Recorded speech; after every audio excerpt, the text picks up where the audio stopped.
Welcome to Patrick Scale Studio. My name's Patrick. I'll be your host. Uh, so this video is supposed to be about handling pages 10 and 11 for Trumpeter's 1/200 scale USS Fletcher DD-445. As you can see, I actually already have the pieces completed here. This is for page 10, and this would be for page 11. I'm not sure what happened, but when I started to do some recording here and video editing to get everything compiled for this video, I discovered that a lot of my recorded pieces didn't have any audio, or a lot of the audio was very jumbled, or the motion in the camera was jumping around. Like, for instance, it'd move something and a hand would disappear for a second and reappear. It was just really very odd. So we'll go ahead and try to compile what footage I do have, and it kind of explain here and there what I did to go about getting to these two finished pieces here.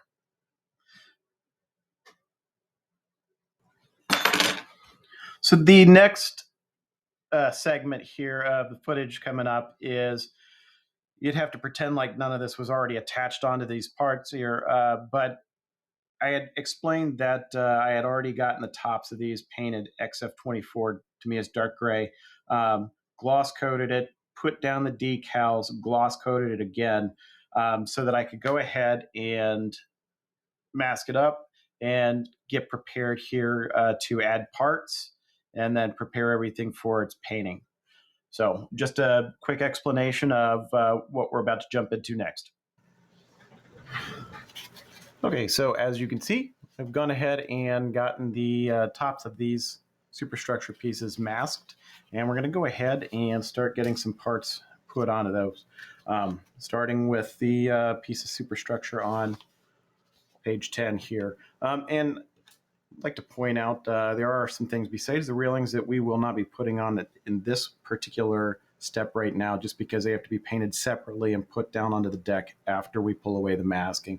So get all the stuff put onto the side, do some painting. Once all the painting has been done, then we'll go back and put these two particular pieces, these two particular items onto this piece right here, because they're going to have to be painted separately off of this. Same thing here with this ladder and this ladder as well, because I'm going to do those in the XF25 to put them down regardless of what color is underneath on that. So we'll go ahead and start getting some of these bits put onto here.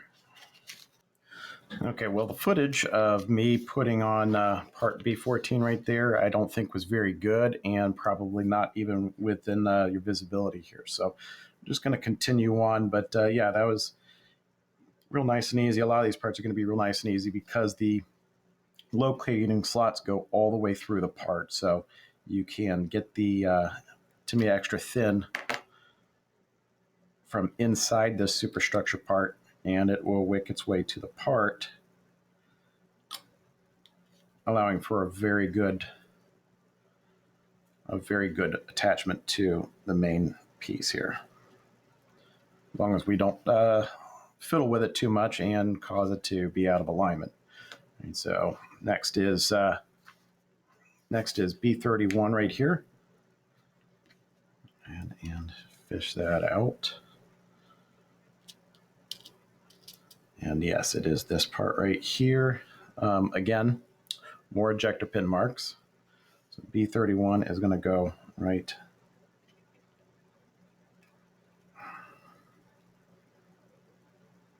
there.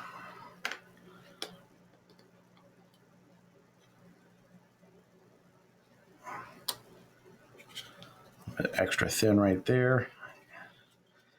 And it nicely wicked its way from inside this larger piece to all of the mating surface of the part. So I'm just kind of fiddling with it just to make sure that I've got it in proper alignment.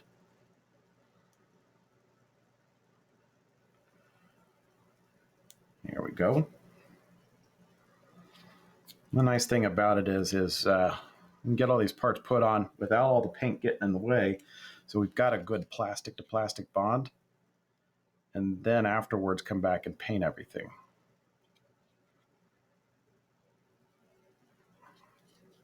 We can either use tape or we can use the liquid mask.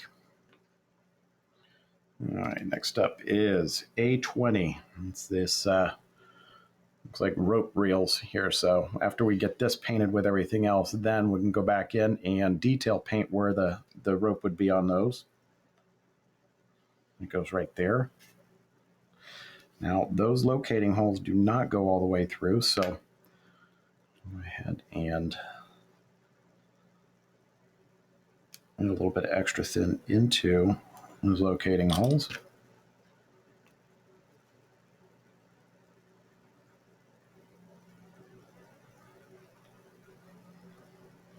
There we go. All right. Oh, there we go. Patrick just making a mess out of something that should have been easy. All right, but it is in place now. All right, so the next up is the circled 20, and that was just one of these little reels. We assembled this back on page 9. I'll hold it up to show you what the finished product looks like. The 5 parts for that little bugger. So I'll go back in here and it will attach right here. I'm going to go ahead and put down the extra thin first. Actually need something to...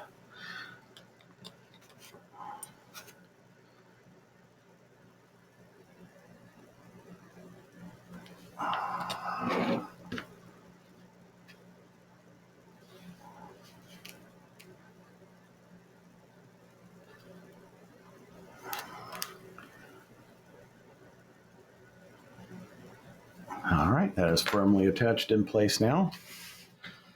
All right, so next up is going to be E15. That is a much larger, kind of like a splinter shield.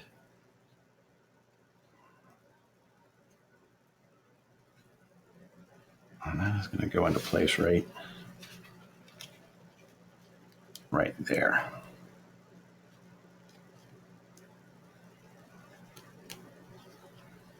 And again, because the locating hole goes all the way through, I can go in from behind here and apply some of this extra thin.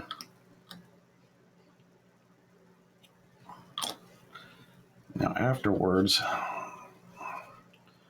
we got to get this lined up.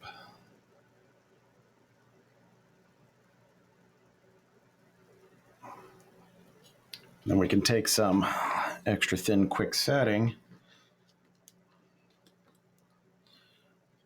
right here,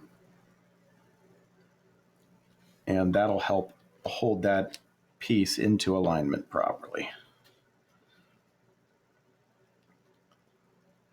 And what it looked like is this was just kind of protection for a ladder that's going to be going behind that. But again, after we get all this part painted up and everything like that, then we will attach the actual ladder. All right, so continuing back, we've got A6.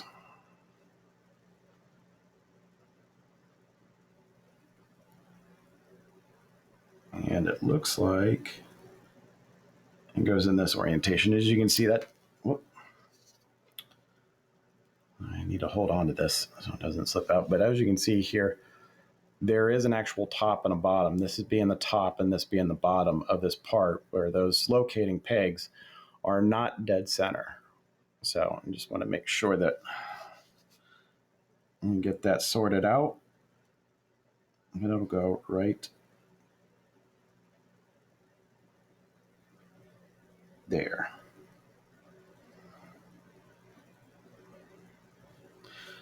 All right, so I'll go ahead and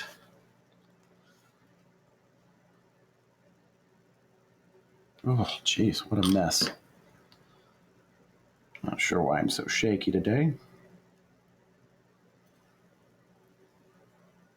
There we go. Luckily, the mess is nicely covered up by the actual part. It's in place. All right, and then lastly for this little chunk, we have E20. And E20, this little triangular shaped piece right here. We already dealt again with the ejector pin marks on it. And it goes into place right there.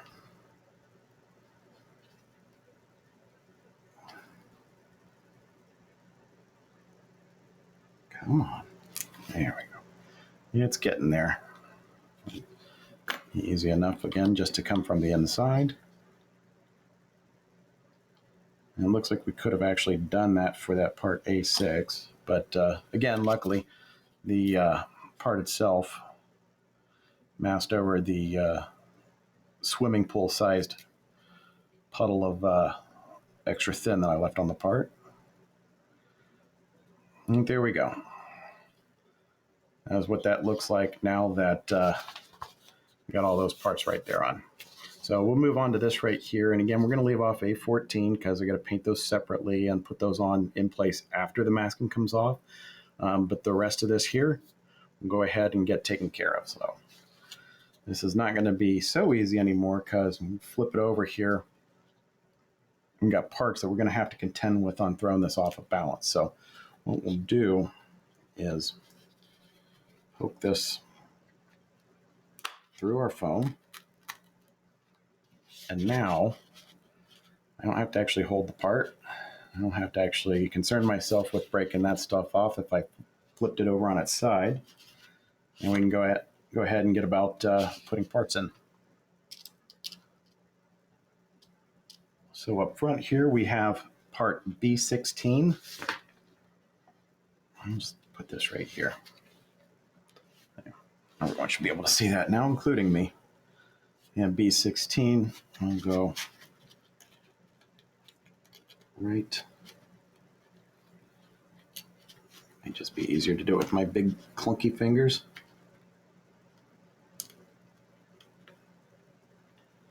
All right.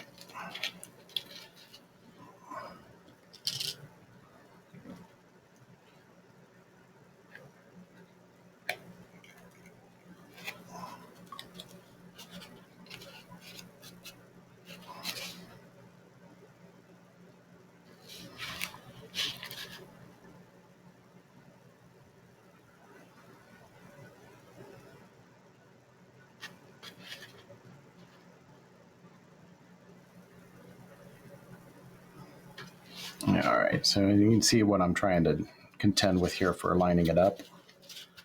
I want to get a little bit more CA or extra thin in there.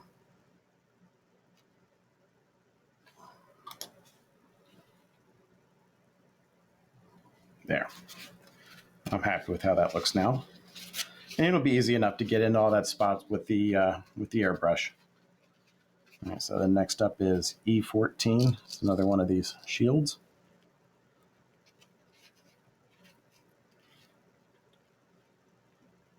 It's right there. Spin this all the way around again.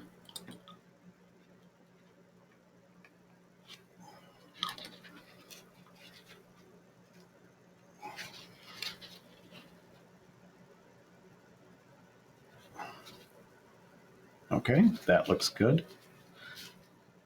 Another one of these rope reels here, A20.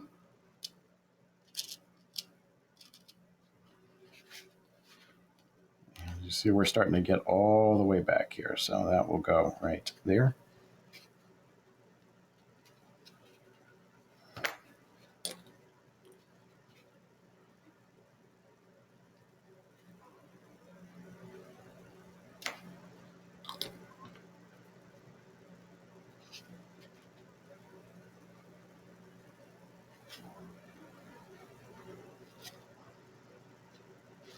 In place.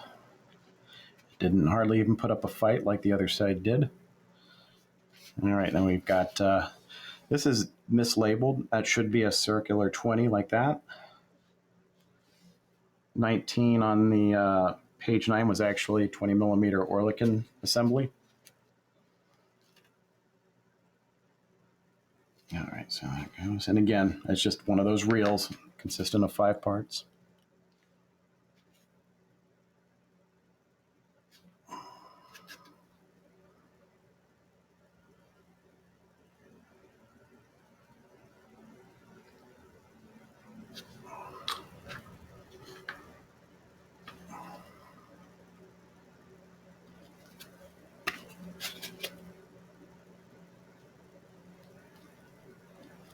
In place, looking good. Another A6. Remember, there's a top and bottom.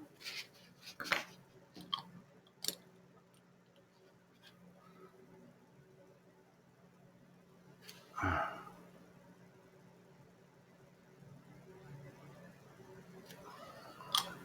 little bit of a cleaner job this time, thankfully.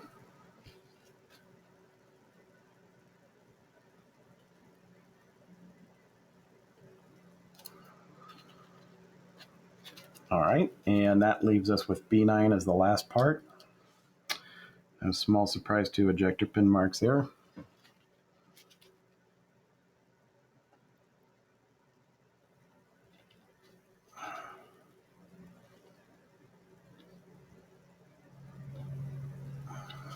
I'm just going to take this off of this foam.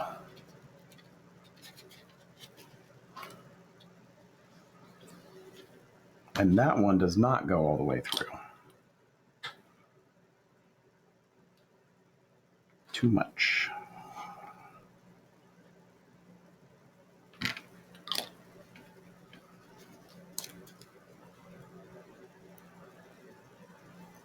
Oh.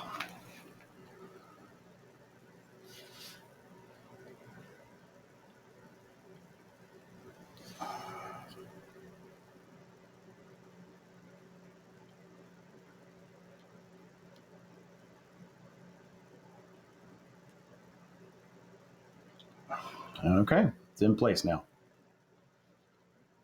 And it's a shame about the ejector pin marks because there's some very slight detail that you can kind of make out on there. A little bit of lines. There, we got it into focus. And those will come out with a little bit of a wash and maybe a dry brush. But on the other side of it, it all got sanded off due to dealing with those ejector pin marks. Well, everything here looks good. And go and put a little dab of quick setting right here. Make sure that that doesn't fall out of alignment again.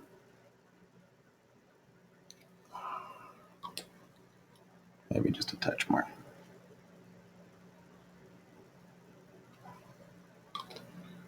Okay.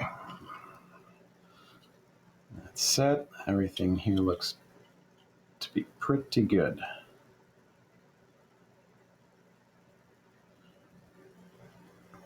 All right, so I'm going to go ahead and set this aside to dry. And that means then we will move on to the teeny tiny little pieces on page 11, and there's not too many of them. So be right back. Okay, so with the piece from page 10 drying, we're going to go ahead and work on this superstructure piece here on page 11. Get your glasses on, Patrick.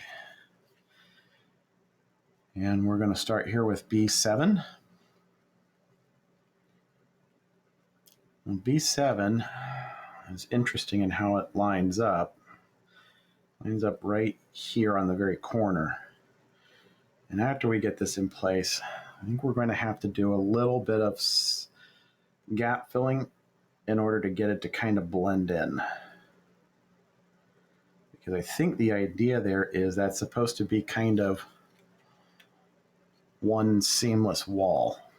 And as you can see here, later on here, we've got B32 going over here, so it'd be doing the same thing there as well.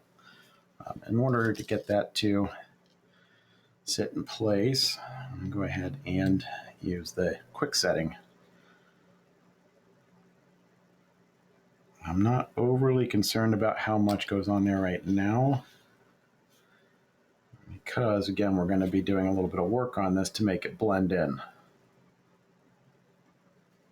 right, so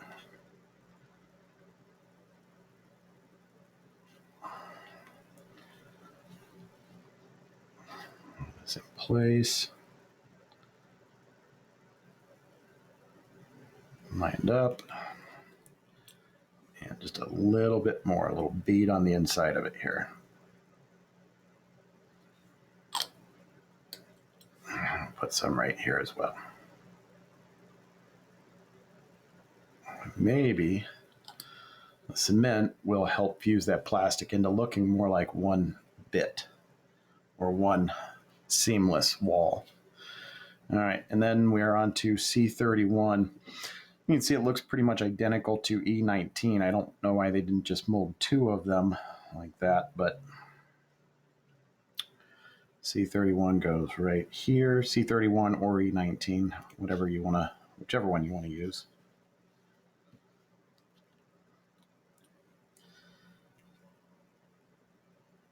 Extra thin right there will be just fine.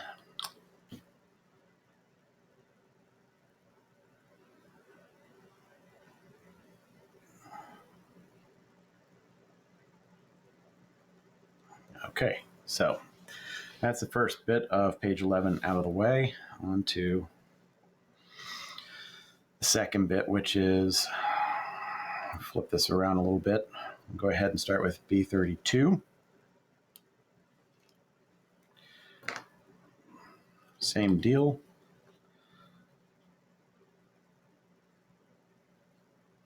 And get enough of it on there so it doesn't evaporate before I get the part in place.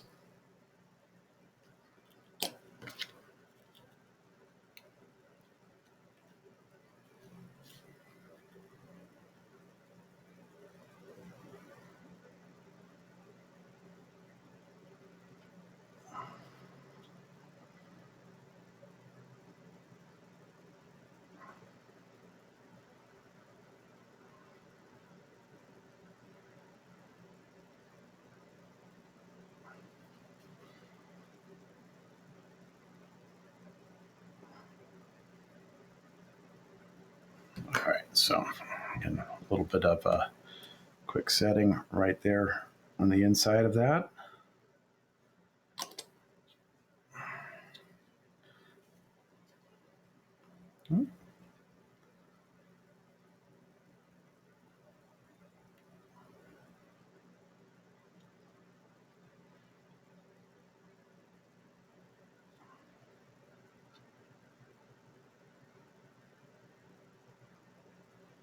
There we go. And then some back here to hopefully help the part eliminate that gap on its own as the cement works on the plastic. All right, so then we've got A21, which is this teeny tiny little box right there.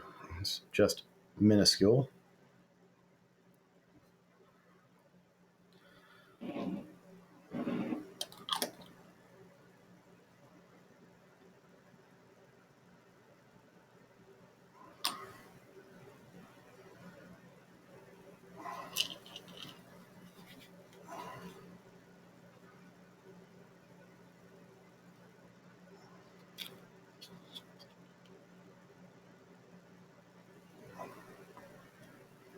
One thing I guess I could have done was put it in there and applied some of the extra thin from below.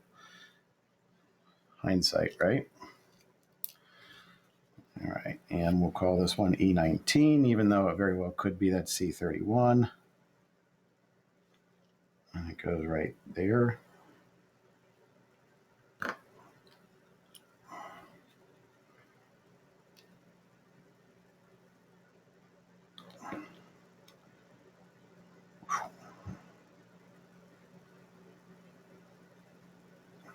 The neat part about a lot of these pieces like this is after we get the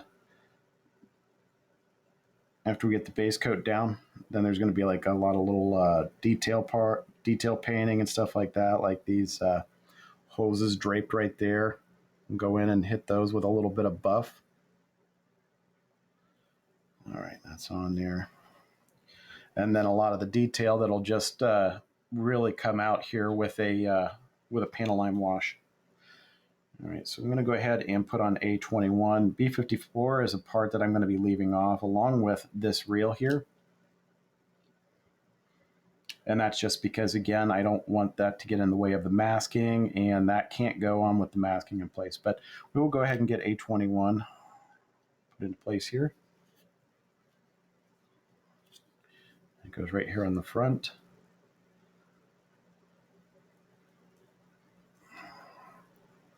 If I can get it on there without it flying off.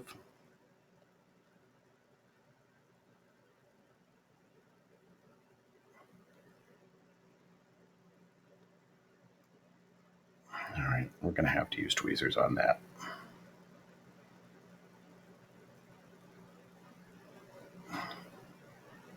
There we go. And a little bit of extra thin from below will be just fine.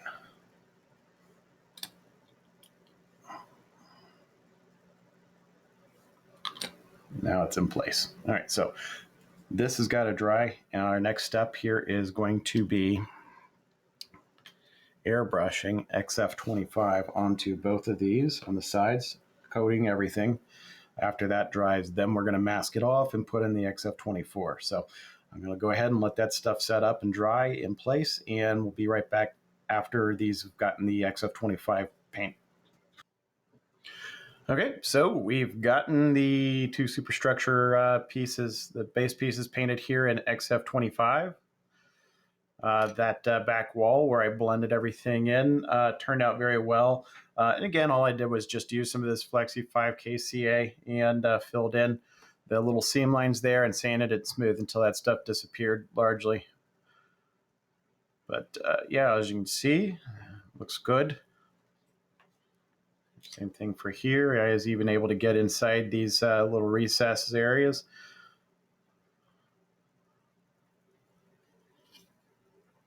Happy with that. And here are all the pieces that still have to go on that couldn't have been put on already, and they're painted in the XF25 as well and ready to go here. You put down after we get the measure 12 painted onto these. Speaking of which, for that, I'm going to, versus this right here, I'm going to try out something new to me. ABT 502 liquid mask. And it looks largely to be kind of like the same thing, but I think the consistency is a little bit, it's a little bit thicker. So it might provide a little bit more control here in, yeah, but as you can see, it's just pretty much the same thing, kind of like latex. Let me see if I can find a, yeah, just kind of peel all that off like that, and that's pretty much all it is, and that's all the other stuff was and really did also. So but I've got a little bit more of this, and I'm going to go ahead and try using this here versus that, and see what happens. So I'm going to go ahead and get this put down into place on these two pieces right here, and come back and show you what that looks like before I start spraying them. So be back here shortly. Okay, so here are the superstructure pieces here with the ABT 502 liquid mask. And I did a little bit of actual reading this time here on how this gets used. And so apply it by brush. Afterwards, that brush is garbage. And then afterwards, you paint it with something like watercolors or acrylics by brush or airbrush. Meaning that probably the regular Tamiya X28 thinner is going to possibly react with this. So a little bit further research, and I don't know, a lot of people do not recommend mixing this with the Tamiya paints, but I did a little experiment, and it seems to have come out okay. It didn't turn to mush or anything like that. So I'm going to go ahead and I'm going to use this. I'm going to thin the XF24 with that Vallejo airbrush thinner, and I'm going to go ahead and put some light coats on here, allowing it to dry in between. And so hopefully I won't have, I did have kind of a problem when I used this a little bit. It seemed like maybe the Tamiya X28 thinner reacted with it a little bit, and it kind of made it a little bit goopy and difficult to get off.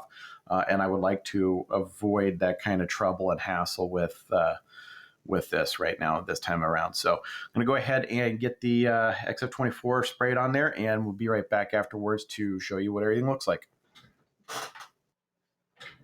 Okay, so that worked out really well. This stuff happens to perform a lot better, in my opinion, than the Vallejo liquid mask. And the Vallejo thinner with the Tamiya paint worked out really well.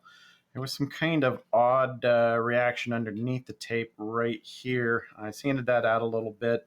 So I think just another clear coat here ought to kind of help all that go away and blend back in. And then, of course, there's going to be a little bit of a touch-up painting here and there just to get everything looking right and everything. But for the most part, I'm pretty happy with how this turned out. So I'm going to go ahead at this point and clip off these pieces of sprue.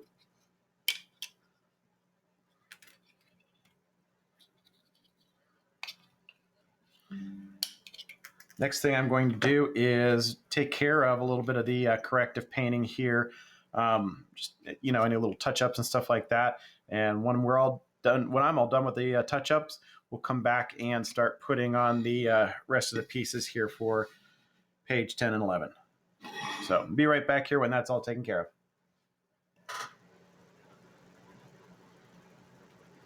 Okay, so went ahead and got all the touch-up paint work done, and mainly that included just trying to get all these little overhang areas here done in the XF24. And I also did some detail painting here on like these firefighting hoses that are gathered, some rope reels. Not real sure what that is, but just going off of the instructions when I saw picture-wise of the Fletcher, it just looked like the right color to be right there. So at this point, we are going to be ready to go with getting the rest of these pieces put in place here. We'll start with the ladders. And I just got to get the instructions real quick. All right, so the first one here is this PEA41, and it is going to go right back here.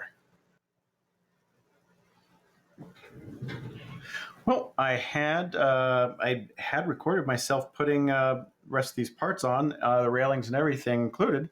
I don't know what happened to it, but when I reviewed it, it was really badly jumbled, and it just didn't make any sense.